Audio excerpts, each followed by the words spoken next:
I feel like I talk about the same old games in my same old list videos, the few that I do. So I wanted to make a list video on a topic of games that I don't really talk about. These are games I don't think many people have played, and if you have, well, you're not talking about them enough for my liking, then that skewed my perception. So to make it up for me, subscribe. Number 10. I'm so happy to talk about this game because I haven't talked about it in so long. Recently, the series has been making comebacks with its ports and remakes, plus a recently released new entry. In fact, my favorite game of the series was ported just a few years back. The Legend of Mana. It's constantly overshadowed by the more popular Secret of Mana and Trials of Mana. And Secret can kiss my ass, but Trials of Mana is also really fun in its own right. But Legend holds a special place near and dear to my heart. Yeah, sure, the first entry bias may be real. It's my first Mana game, but it doesn't make it any less spectacular. The Legend of Mana is just a collection of fairy tales, repainted as side quests. You meet so many fun characters that tag along with you in these worlds as you help them fulfill their quests. In fact, I highly recommend you do the side quests over the main story. Trust me when I say you'll not be here for the main story. It's all about the worlds you visit and the people in them. You gather artifacts that you can place along the map and make a location sprout. Within that artifact is a whole new world to explore. These lands are filled to the brim with imagination, lively characters, and the music ties it all together. And you know the music's amazing because the iconic Yoko Shimomura was on deck. One of the beauties of Legend of Mana is it's short and easy with a beat-em-up style gameplay. You can even play with a friend, but no, I played solo and still had a wonderful time. Number 9. Another long-standing series, but never reached the popularity of Final Fantasy, Tales of, Persona, etc. This was my introduction to the Falcom Hive, and to this day is my favorite Falcom game. Ys Memories of Saletta. People look at me sideways when I say I enjoyed this more than Ys 8, which is Ys's poster child game. I don't know if the first game in the series bias striked again or what, but I'm a Saletta girl through and through. Naturally, we're the adventurer Adol, and he's lost his memories. Cliche as it may be, I love how they worked it into the story. Every town that you visit, Adol has already been there and left some kind of impact on it. And here you are trying to figure out what Adol did, good or bad, while helping out the town with their newfound problem. It's comically written, and while it doesn't have the deepest story, I was very impressed with the lore. And it's one of my favorites to this day. And while I love the story and I love the lore, the combat is this beautiful and fluid dance. You cannot go wrong playing any character. You wail on enemies with a standard or charged attacks, working on filling your SP gauge to release a super move. But what's even cooler are flash dodges and flash guarding. Guarding at the perfect moment makes all attacks critical for a short period of time, including your special attack. Or dodging at the perfect moment slows down time. The flow of battle is just perfection, and the one thing a game should be above all else is fun. And that is what Ys Memories of Saletta is. Pure, unfiltered fun with an amazing soundtrack to boot. Number 8. You tell me, have many people across the board never played this game, or is it only popular in JRPG circles? Either way, everyone needs to play Grandia. 1 or 2 for that matter. No excuses, the collection HD port is on all consoles. I'm going to speak on both because they are both worth your time. Grandia 1 is just about the adventure. Sure, there's a story about how the main character, Justin's Spirit Stone relates to an ancient civilization, but this game embodies, it's the journey, not the destination. The story is fine, but the adventure is peak. A genuinely fun adventure with zany characters, inviting lands, hilarious scenarios. There is never a dull moment. I think it's borderline impossible not to smile while playing Grandia. The combat is one of Grandia's greatest strengths, the balancing of the timeline. Essentially, you can make it so enemies can never hit you. Timing your attacks, depending on what the attack is, you can knock back enemies on the timeline. Or sometimes you can even cancel them, putting them at the very end of the wait phase. Of course, enemies have the same ability. The fun in the combat doesn't end there. You can learn an element with a mana egg, and using spells multiple times to level them up, making them do more damage and cast quicker. Weapons are similar. Use a weapon more and more and you can uncover new abilities. Combo spells, the sky's the limit. And you're getting a 2-for-1 here because Grandia 2, while tonally different from Grandia 1, is just as good, though I enjoyed it more than Grandia 1. We have a sassy, brooding protagonist, Ryudo, whose lines don't miss. We get a colorful cast of characters in an interesting world, but it's less about the adventure, although still great, and more about good versus evil, light versus dark, how good people can be a little bad and how bad people can be a little good. Grandia 2 is darker than its predecessor, as one of the plot points is restoring the dark god Valmar by collecting pieces of his body. The town arcs in Grandia are a lot more depressing and weighted. If you're looking for a grimmer tale, by Grandia standards, this is the one to play, and is why I prefer it over the first. The combat in Grandia 2 made some tweaks, not even for better or for worse. Again, a lot of it comes down to personal preference. It's more or less the same with the timeline, knocking back enemies on the timeline while you and your allies sneak in extra turns. It has some extra bells and whistles like countering enemies. Learning magic is the main thing that's different. Instead of giving a character a mana egg and choosing what element they learn, Grandia 2 has specific eggs that you equip that specialize in different types of magic. So it's a little less customizey, but I think a much needed challenge is having the player make characters have designated roles, versus Grandia 1 where everyone could be everything. The point is, Grandia is amazing. 1 or 2, you can't go wrong. Number 7. Okay, so I did talk about this game in my last list video, but still, more people need to play it. And frankly, I'm down for a replay because it's my favorite in the series, out of the ones I've played. Wild Arms. This game got bumped aside by Final Fantasy VII, and while I'm sure it's good, I want to believe Wild Arms is better. If I ever play OG Final Fantasy VII, we'll come back to this comment, just remind me. It's all about the dying continent of Filgaia being taken over by metal demons, demons who have lost their homeland, Hades, while trying to revive the demon queen known as Mother. You play as 3 heroes, Rudy, an exiled youth, Cecilia, a princess, and Jack the treasure hunter, all coming together to put an end to Mother and her children, the Quarter Knights. The story is nice, full of adventure, exploration is key, finding hidden bosses, weapons, discovering new methods of traveling, but the stars of the game are the villains for me. The Quarter Knights are a force to be reckoned with. Not only are they good hurdles, but the internal affairs that stir between them make for some interesting plot developments later. If you like some good old-fashioned turn-based combat, well, here you go. What makes it stand out is the force gauge, allowing you to use unique skills or summons. It's simple, but since when was simplicity a bad thing? What will really help carry you along is the excellent music done by Michiko Naruki. For me, this is her finest work. She took the themes of the Wild West and made them her own. Number 6. This game has a cult following. And I'm its leader. And like a good leader, I'm just trying to spread the good word. Parasite Eve. Okay, yeah, another game that was on a previous list video. I swear this is the last one, but it's another great game people haven't played. I really did not expect to fall so hard for this game.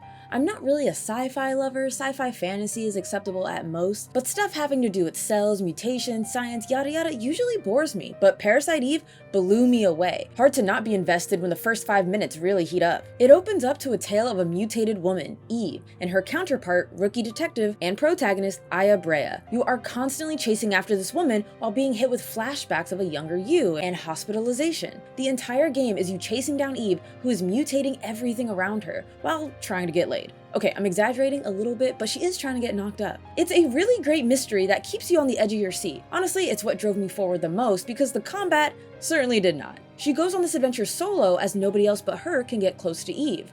It's a very slow-paced action game, dodging enemies at the speed of molasses until your action gauge fills up. Different attacks have different ranges. You can combine weapons to create awesome ones that deal status effects, and of course Parasite Energy, which you can use but will have to wait for the bar to refill to use again. The combat isn't my personal cup of tea, but I also feel like I didn't take advantage of the weapon customizing system. But hey, at least the music was superb. Once again, Yoko Shimomura was at the helm, and I never thought horror games could have such an amazing soundtrack worth listening to. But hey, I'm glad I was wrong. So very wrong. So, if you're looking for your next short, challenging, modern sci-fi adventure, dip your toes into the world of Parasite Eve. And only the first one. I played the second one, it was okay, and third birthday, let's just say I heard some things. Number 5.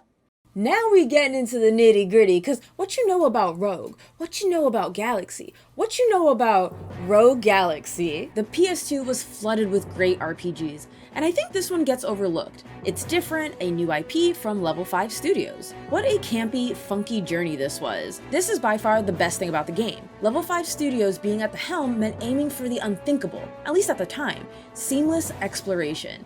Walking in and out of buildings, no load time. Enemies would appear on the same screen you're in, and you'd go right into battle. Even after battle, you could keep it pushing while your reward menu was still live. This wasn't commonplace at the time, and this was key for a game built on exploration. Exploring the galaxy and venturing off into different planets, each with unique themes and customs, this was it. We have a diverse cast, which damn it, we better have if we're collecting comrades from across the galaxy. Not only are they cool looking, but check out this star-studded cast. Will Friedle as our hero Jester. You may know know him as Terry McGinnis from Batman and Beyond, or Lion-O from Thundercats. Jupus having the voice of Ben Diskin, aka Number 1 from Kids Next Door, or the Juggernaut, Zegrim, voiced by Steve Bloom, voice of Spike Spiegel from Cowboy Bebop. These are the voices of my childhood all coming together for an epic adventure. So it doesn't just sound good, but it looks great too. I'm a sucker for cell shading, and Level 5 took this beloved graphic style and made it their own with a technique they refer to as tonal rendering, a mixture of cel-shaded 3D graphics for the main characters set against detailed realistic backgrounds. The pre-rendered scenes are also gorgeous. Even outside of that, it still looks great. Now I know I just hyped this game up, but now I gotta level out your expectations. The story and combat are fine.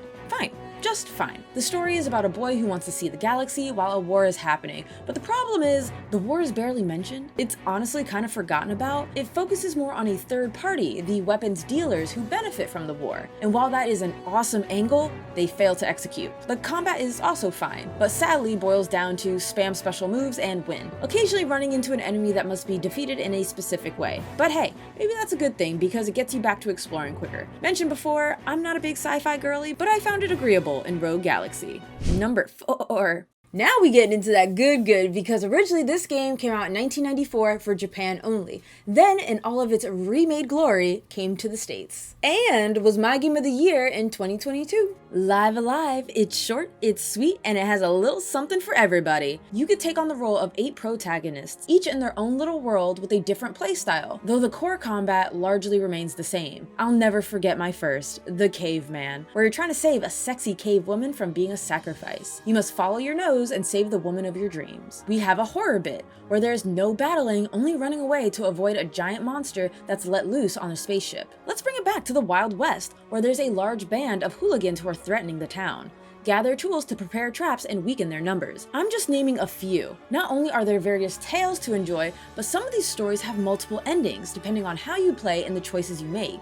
I'm telling you, for such a bite-sized game, it's packed full of flavor. Combat is moving across a grid and utilizing standard and special skills to subdue an enemy. Fun fact is if you kill an enemy leader of that encountered, it's considered a win all around. A neat mechanic I've never really seen outside of Live Alive. The remake is gorgeous, obviously, sporting that Octopath HD 2D style. It works beautifully. And again, Yoko Shimomura, our girl, is back and her songs were remastered as well. And frankly, you can't go wrong with the original or remastered versions. They're bangers all around. Number 3. I am so glad, slowly but surely, more games are climbing out of being stuck on old hardware and being remade and remastered for modern consoles. I don't know why this game was selected considering it didn't blow up or garner much attention, but I'm really glad it did. Alliance Alive, originally on the 3DS and remastered for the Switch and PS4 in 2019. A game written by the late but great Murayama-san, the creator of the legendary Suikoden series. A game about war,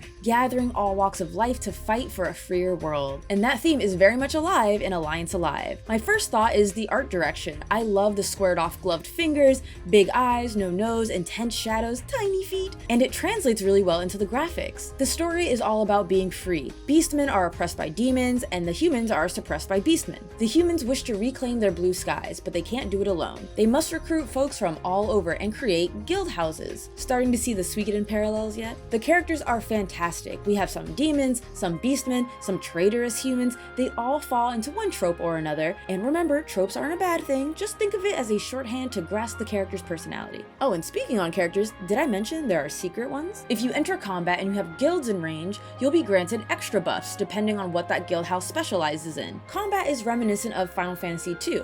The more you use a skill, a spell, and are attacked, the stats that correlate to the action will rise. It also takes into account what formation you're in. Guarding while in an offensive stance means you'll only guard for yourself, but guarding in a defensive stance means you'll guard everyone. There's a lot of fun ways to play the board.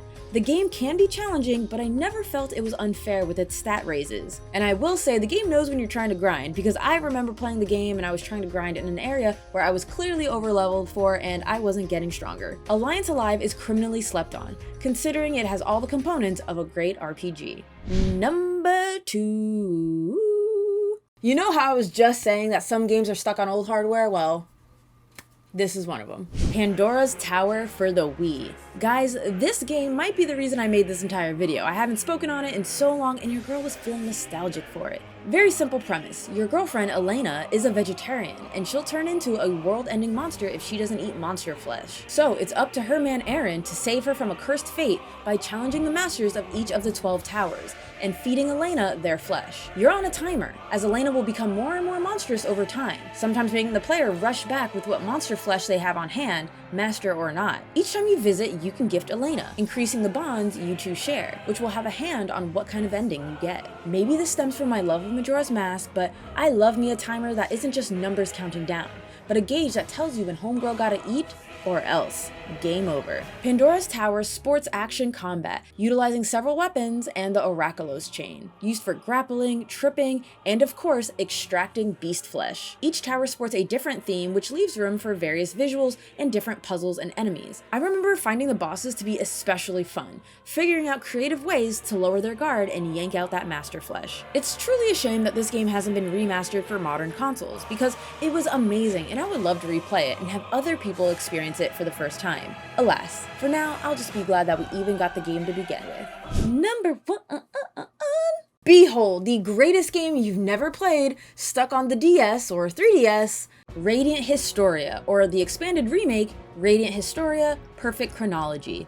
Good lord, I could not put this game down. Simply put, a war is approaching over what little fertile land remains, as desertification approaches. Stock seeks to end the war and stop the desertification with the power of the White Chronicle, a book that will allow him to go back in time between two timelines and change outcomes. And while that's great and all, most of my enjoyment came from the addictive combat. This is one of the best battle systems of all time. It was insanely fun. With a 3-person party, you move enemies along the grid, stacking them up and dishing combos. Not only does it increase the damage you do, increase your mana gauge, but also increases how much money and experience you earn after. Use mana burst to toy with the timeline, exchanging places with enemy and ally turns at the cost of being susceptible to criticals and status ailments. It's so good. And just when you thought it couldn't get any better, guess who's the composer? Yoko Shimomura! So you know your ears are in good hands. The only thing I gotta bark about is in Perfect Chronology, they updated the art for the worst. Look at how cool and stylized the original was, and now look how it's been smoothed out and bastardized. I would say on the 3DS shop you could buy the original art package, which is what I did, but alas, the 3DS shop is no longer with us. But don't let the uninspired art sway you. Radiant Historia Perfect Chronology is an amazing game, well worth your time, with an exciting story, amazing character, and super fun combat mechanics. You can check out my full video on Radiant Historia Perfect Chronology and Pandora's Tower here. Beware their old videos, so be nice to me. But any game mentioned here I've reviewed, so please consider watching and check out my Patreon. Helps the channel and I always appreciate the support. Until next time, mwah!